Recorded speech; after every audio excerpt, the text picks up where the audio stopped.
नमस्कार दोस्तों, स्वागत है आपका इंडियन पावर यूट्यूब चैनल पर। दोस्तों, मेक इन इंडिया के बारे में तो हम सब जानते ही हैं। मेक इन इंडिया का उद्देश्य था आत्मनिर्भर भारत का निर्माण करना, परंतु जिसके चीन और पाकिस्तान जैसे पड़ोसी दुश्मन हो, उसकी राह में कोई रोड ना आए, ऐसा तो हो ही नहीं सकता। दोस्तों, 9 अगस्त को भारत सरकार ने प्रेस ब्यूरो के द्वारा 101 रक्षा उत्पादों को विदेश से निर्यात करने का निर्णय लिया था। इसमें 152 mm और 52 कैलिबर की तोप भी शामिल थी। इस निर्णय के बाद भारत की जो रक्षा कंपनी है वो काफ़ी खुश थी, जिससे कि उनका निर्माण अब भारत में ही हो सकता था। परंतु दोस्तों, यह निर्णय जो था वो 2020 से ही प्रभावी बताया गया था, लेकिन इसके 3 महीने के भीतर ही भारत सरकार द्वारा इस निर्णय में संशोधन करना पड़ रहा है। अब रक्षा मंत्रालय ने इस निर्णय में कुछ उत्पादों के आयात के लिए 1 साल की छूट दे दी है।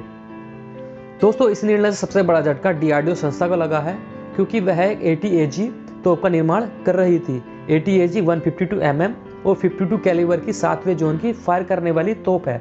इसे DRDO संस्था ने विकसित किया था। यह 48 किमी तक मार कर सकती है। DRDO की इस तोप को बनाने में टाटा डिफेंस और रक्षा क्षेत्र की अगली कंपनी भारत फोर्ज ने इसे को विकसित किया था। DRDO का दावा है कि अभी तक की दुनिया में मौजूद तोप केवल 6ठे जोन तक फायर कर सकती है। जो उसकी रेंज बताई गई है वो 7 रेंज बताई गई है, यानी कि कोई भी तोप उसका मुकाबला नहीं कर सकती है। इस तोप का भारतीय सेना द्वारा ट्रायल चल रहा था, परंतु कुछ तकनीकी खामियों के कारण इसका ट्रायल बीच में रोक दिया गया था, परंतु फिर से इसका ट्रायल शुरू कर दिया गया है। इसी निर्णय के कारण दोस्तों DRDO काफ़ी इसका विरोध कर रही है। अब दोस्तों, बात आती है कि भारत सरकार ने ऐसा निर्णय क्यों लिया है। रक्षा मंत्रालय के गलियारे से खबर है कि भारत सरकार ने यह निर्णय इजराइल के दबाव में लिया है। आपको दोस्तों पता होगा, भारत ने 2019 में एक इजरायली कंपनी, जो कि काफ़ी फेमस कंपनी है, एल्बिट सिस्टम से 400 तोप लेने का निर्णय लिया था, जो कि प्रक्रिया बिल्कुल अंतिम चरण में थी। प्राइस नेगोशिएशन कमेटी बनाई जा चुकी थी, उसका प्राइस भी लगभग तय कर लिया गया था। इस सौदे के तहत लगभग 400 गन एल्बिट सिस्टम ली जानी थी और लगभग 1180 तोप भारत में ही तैयार होनी थी। अब ऐसा माना जा रहा है कि एल्बिट सिस्टम के इस सौदे को अंतिम रूप देने के लिए ही केंद्र सरकार ने तोप की खरीद पर अगस्त 2020 से लगे प्रतिबंध को 1 साल के लिए आगे बढ़ा दिया है।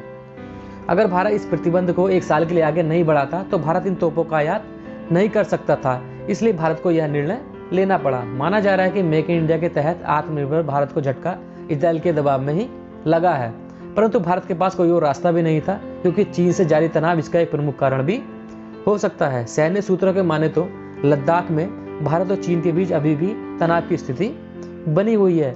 लद्दाख के अलावा डोकलाम से लेकर अरुणाचल तक और उत्तराखंड के बाराहोती तक भी चीन की मंशा काफ़ी खतरनाक नजर आ रही है और भारत को घेरने में कोई कसर नहीं छोड़ रहा है। वहीं अगर आप कश्मीर की बात करें, पाक अधिकृत, तो वहाँ से भी आतंकवादी घुसपैठ जारी है।